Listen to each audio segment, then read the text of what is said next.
जरा सोचिए, एक देशद्रोह का आरोपी जो तिहाड़ जेल से बेल पे निकला हो, उसे आप क्या कहेंगे?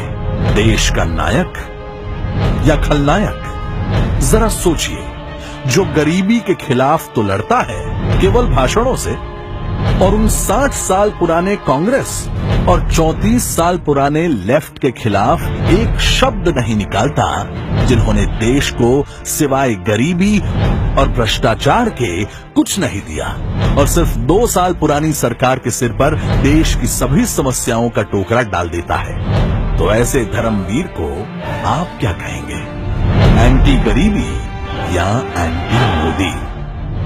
जरा सोचिए, जिसे हमारी सेक्युलर मीडिया मासूम, गरीब और निर्दोष प्रोजेक्ट करती है, पर जिसका केस अफजल, याकूब, इशरत जैसे आतंकवादियों का केस लड़ने वाले पर सेशन 5-5 लाख रुपए लेने वाले वकील लड़ रहे हैं, उसे आप क्या कहेंगे? मासूम छात्र या आतंकवादियों का दलाल? जरा सोचिए, जो देश के रक्षकों के घर तो कभी कैमरा लेकर नहीं गया, पर एक देशद्रोही के साथ सेल्फी खिंचवाने आधी रात को चले जाते हैं, उसे आप क्या कहेंगे? प्रेस या प्रेस्टिट्यूट?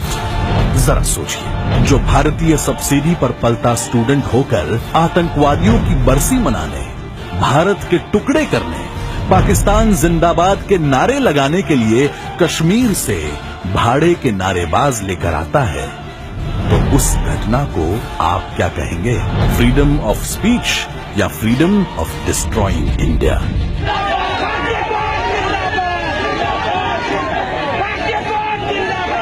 जरा सोचिए, जिसे कोर्ट ने संवेदनशीलता दिखाकर, युवा समझकर 6 महीने के लिए वार्निंग देकर रिहा किया है, वो रिहा होने के 2 घंटे में ही वापस अपनी औकात पर आ जाए, तो उसे आप क्या कहेंगे?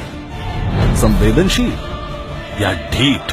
जब तक जेल में चला रहेगा, आना जाना लगा रहेगा। आतंकवाद का कोई धर्म नहीं, कन्हैया हो या उमर खालिद। उन आतंकवादियों को तो हमारे सैनिक गोली से भी उड़ा सकते हैं, पर इन कायर बौद्धिक आतंकवादियों पर सवाल उठाने से भी बवाल उठ जाता है।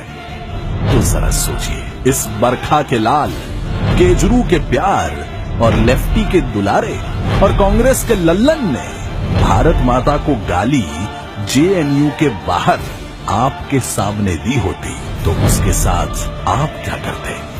जरा सोचिए।